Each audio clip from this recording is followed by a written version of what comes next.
Setelah Presiden Soekarno pergi dengan helikopter ke Istana Bogor di tengah sidang kabinet yang dihentikan karena dilaporkan bahwa ada pasukan liar mengepung Istana Negara, para menteri langsung berkumpul di ruang sidang kabinet. Saat itu, tanggal 11 Maret tahun 1966, situasi politik tetap panas meski peristiwa Gerakan 30 September sudah berlalu. Mengutip buku, Gerakan 30 September, Pelaku, Pahlawan dan Petualang, yang ditulis oleh Julius Power, diceritakan setelah sidang kabinet diumumkan selesai. Dalam perjalanan keluar, di dekat tangga barat istana, 4 orang jenderal bertemu membicarakan perkembangan situasi yang terjadi. Keempat jenderal tersebut, Menteri Urusan Veteran Mayor Jenderal Basuki Rahmat, Wakil Menteri Koordinator Hankam Mayor Jenderal Mursyid, Menteri Perdagangan Brigadir Jenderal M. Yusuf, dan Panglima Kodam 5 Jaya Brigadir Jenderal Amir Mahmud.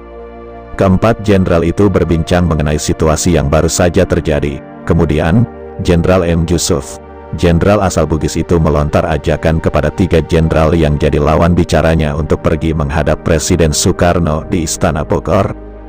Menurut Julius Power, kecuali Mursyid, 3 jenderal setuju ajakan Yusuf untuk secepatnya ke Bogor, menyusul Bung Karno. Yusuf ketika itu berpendapat perlu ada usaha untuk menjelaskan kepada Presiden bahwa Angkatan Darat sama sekali tidak punya niat meninggalkan Bung Karno.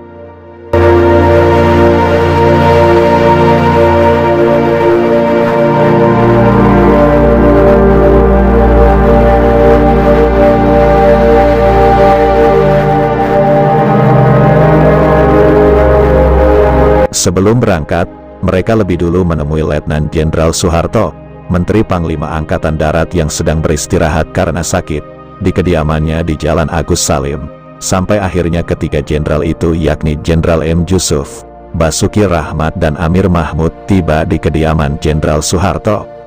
Sambil berbaring di tempat tidur dan hanya memakai piyama, Soeharto menerima briefing sekitar situasi terakhir dari Basuki Rahmat.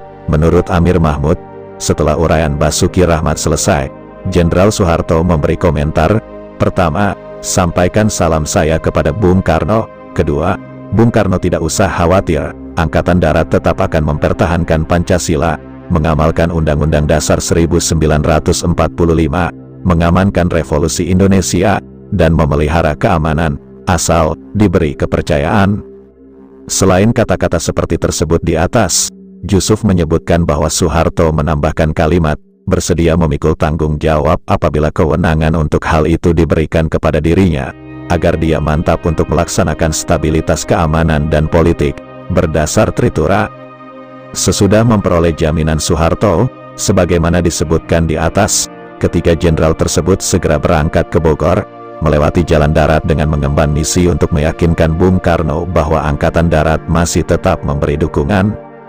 Sebelum berangkat, menurut pengakuan Amir Mahmud, Yusuf mengusulkan kepada kedua koleganya untuk membawa stand gun guna menjaga diri. Ajakan ini ditolak Amir Mahmud, tidak usah bawa senjata segala, bisa-bisa kita nanti malah langsung dihabisi Cakrabirawa. Dia sadar, kondisi pengamanan terhadap Bung Karno pasti telah diberlakukan ekstra ketat. Istana Bogor dijaga 2 batalion Cakrabirawa, terdiri dari eks-pasukan gerak cepat AURI berikut batalion Brimob kepolisian. Mereka sudah jelas tidak akan mau kecolongan, sebagaimana terjadi di Jakarta ketika membiarkan pasukan di luar kontrol Cakrabirawa mengancam posisi Istana Kepresidenan.